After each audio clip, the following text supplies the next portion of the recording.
Hello दोस्तों, आप सभी का लॉकडाउन स्टडी चैनल में आप सभी का स्वागत है। My name is Sarvesh Kumar and I am going to take your classes for English. जितनी भी कंपटीशन एग्जाम से रिलेटेड इंग्लिश की तैयारी होंगी उसको मैं कराने की कोशिश करूंगा। तो जैसा कि ये इंट्रोडक्शन क्लास है तो मैं एकदम बेसिक जो टॉपिक है उससे मैं स्टार्ट करना चाहता हूँ।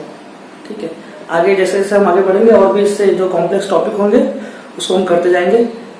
पार्ट्स ऑफ स्पीच एक ऐसा टॉपिक है जो आपके spoken English as well as अगर आप कोई कॉम्पिटिशन एग्जाम दे रहे हैं उसकी तैयारी करें तो उसमें भी ये आपका बहुत ही जरूरी है। और इसमें जो क्वेश्चन पूछे जाते हैं डायरेक्टली और इनडायरेक्टली दो तरह के क्वेश्चन आते हैं। ठीक है, तो आज का हमारा टॉपिक है पार्ट्स ऑफ स्पीच। तो सबसे पहले हम जानेंगे कि पार्ट्स ऑफ स्पीच आखिर होता क्या है। जब भी हम कोई सेंटेंस लिखते हैं तो उसमें हम अलग अलग तरीके के वर्ड्स यूज करते हैं। जैसे मैं कोई भी सेंटेंस लिखता हूँ उसमें 4 वर्ड्स 5 वर्ड कितने भी वर्ड्स आते हैं तो हर एक वर्ड होता है एक पर्टिकुलर फंक्शन को प्ले करता है। So we can say that whenever we write any sentence there are many words and each particular words plays a specific function. Okay, like if I am writing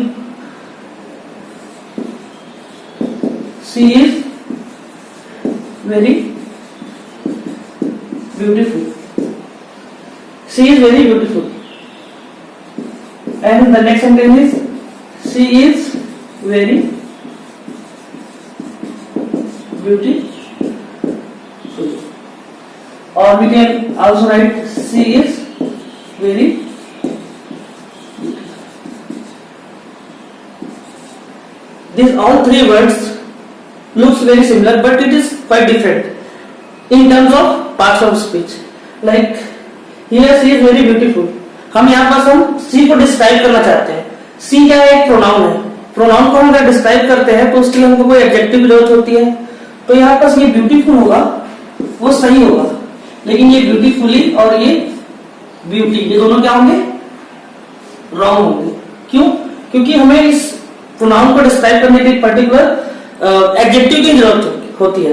तो कोई भी जो words होते हैं किसी भी सेंटेंस में वो एक पर्टिकुलर फंक्शन को प्ले करते हैं। ठीक है, तो इंग्लिश में हमारे पास टोटल 8 टाइप के पार्ट्स ऑफ स्पीच होते हैं। जैसे कि आप देख सकते हैं मैंने लिखा है लेफ्ट साइड में noun, pronoun, adjective, verb, adverb, preposition, conjunction, interjection. तो एक पर्टिकुलर प्लेस में हम उसी टाइप के वर्ड्स का यूज कर सकते हैं। अगर हम दूसरे वर्ड्स का यूज करेंगे तो वो सेंटेंस रॉन्ग हो जाएगा।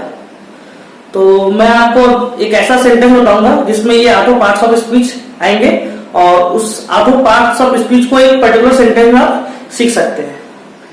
आइए देखते हैं।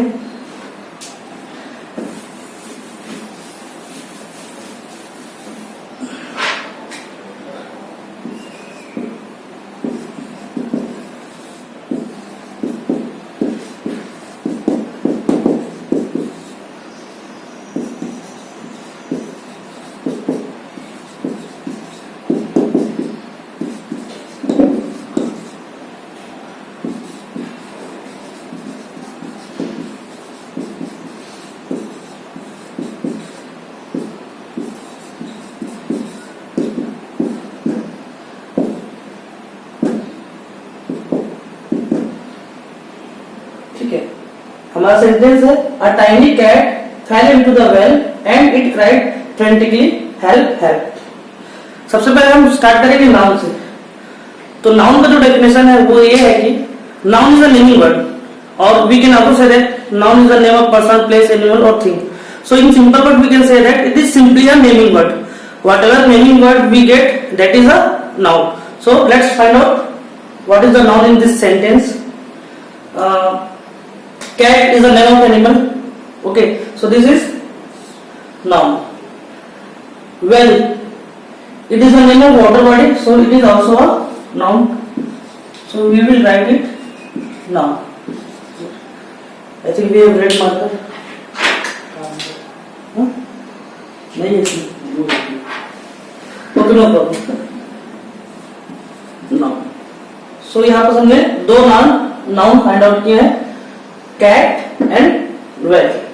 ओके, सो इस तरह से हम नाउन को समझ सकते हैं। जो भी कोई भी नेमिंग वर्ड होता है वो नाउन होता है। उसके बाद नेक्स्ट है pronoun. So what is pronoun?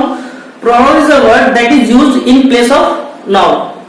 Let's find out मतलब प्रोनाउन एक ऐसा वर्ड होता है जो किसी नाउन के प्लेस में यूज होता है। ठीक है, यहाँ पर हमारे पास नाउन क्या है, एक कैट है और दूसरा वेल है। सेंटेंस को पढ़ते हैं। A tiny cat fell into the well and it cried frantically help help। अब यहाँ पर आप देख सकते हैं जो ये वर्ड है इट, कि किसके लिए यूज किया गया है, डेफिनेटली ये कैट के लिए यूज किया गया है। तो हम यहाँ कह सकते हैं कि इट का यूज नाउन कैट के प्लेस में यूज हुआ है। दैट मीन्स इट आपका क्या है, प्रोनाउन। नेक्स्ट है adjective. So adjective is a word that describe a noun and और अ प्रोनाउन। ठीक है, तो एडजेक्टिव एक ऐसा वर्ड होता है जो किसी नाउन या किसी प्रोनाउन को डिस्क्राइब करे। यहां हम देखते हैं कि कौन से वर्ड्स हैं जो किसी नाउन या प्रोनाउन को डिस्क्राइब कर रहे हैं। A tiny cat fell into the well and it cried frantically help help। यहाँ पर देखो नाउन है आपका कैट, कैट को कोई वर्ड डिस्क्राइब कर रहा है क्या? यस। यहाँ पर आप देख सकते हैं ये जो टाइनी वर्ड है ये किसको डिस्क्राइब कर रहा है, कैट को डिस्क्राइब कर रहा है। तो यहाँ पर ये जो टाइनी वर्ड है क्या है, आपका एडजेक्टिव। ठीक है, नेक्स्ट है आपका वर्ब। वर्ब क्या होता है? A verb is a word that describe any action or state of being or state of possession। मतलब verb एक ऐसा वर्ड है जो किसी एक्शन को या हम कह सकते हैं पोजेशन मतलब अधिकार को या स्टेट ऑफ बीइंग यानी कि होने की अवस्था को बताता है।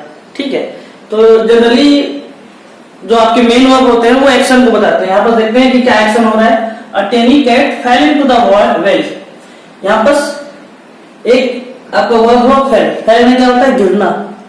ठीक है, तो गिरना एक एक्शन है, ये आपका क्या हो जाएगा, एक वर्ब हो जाएगा। The well and it cried। cry means चिल्लाना, ये भी एक एक्शन है, तो ये भी क्या हो जाएगा, वर्ब हो जाएगा। ठीक है, तो हमें इस तरह से नाउन हमें मिल गया, प्रोनाउन मिल गया, एडजेक्टिव मिल गया, वर्ब मिल गया। अब नेक्स्ट देखते हैं एडवर्ब। एडवर्ब क्या होता है? So adverb is a word that describe any verb, any adjective और any other adverb. So it describe mainly three things, verb, adjective और अदर एडवर्ब। सो यहाँ देखते हैं कि कौन सा ऐसा वर्ड है जो किसी वर्ब को डिस्क्राइब कर रहा है। डिस्क्राइब करने का मतलब वो जो वर्ड होगा पर्टिकुलरली उस एक्शन के मैनर, यानी कि वो एक्शन किस तरीके से हो रहा है ये बताएगा, या उस वर्ब के प्लेस को बताएगा, या उस वर्ब के टाइम को बताएगा, या उसकी फ्रीक्वेंसी को बताएगा, या उसकी क्वांटिटी को बताएगा। एडवर्ब में मेनली 5 चीजें होती हैं, manner, place, time, frequency and quantity.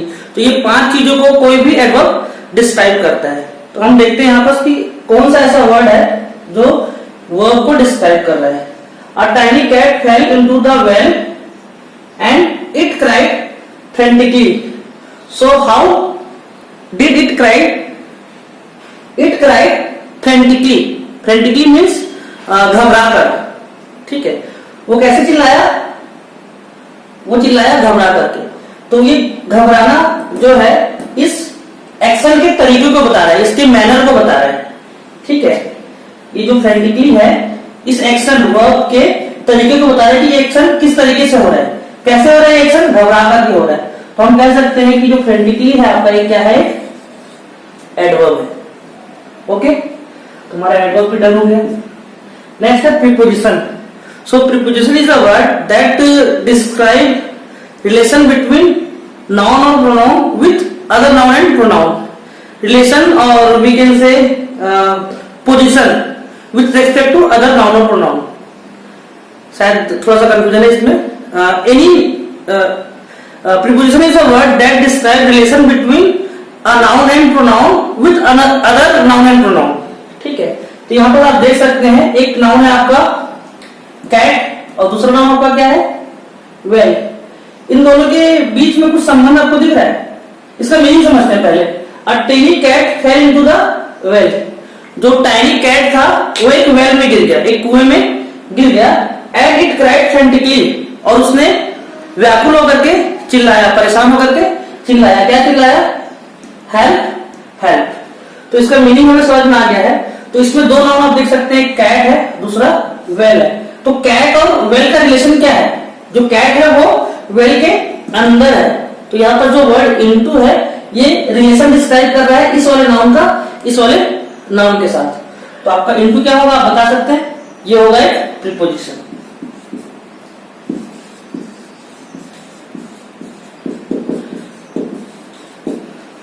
Next is conjunction. So conjunction is a word that is used to join two words, two phrase और two clause। ठीक है, फ्रेज क्या होते हैं, वर्ड्स क्या होते हैं, क्लॉज क्या होते हैं, हम लोग जैसे जैसे क्लासेस आगे बढ़ते जाएंगे मैं बताऊंगा उसे। ठीक है, तो अभी हम लोग को यहाँ पर बेसिकली समझना है कि यहाँ पर ये दो क्लॉज को जोड़ रहा है। जैसे इसमें देख सकते हैं हम लोग, a tiny cat fell into the well, ये एक पहला क्लॉज है। उसके बाद एक वर्ड आया, उसके बाद इट क्राइड फ्रेंटली हेल्प हेल्प, ये दूसरा क्लॉज है।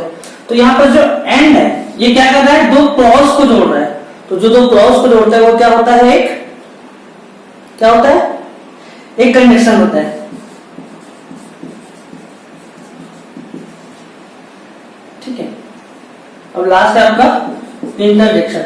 सो interjection is a word that is used to express any sudden emotion.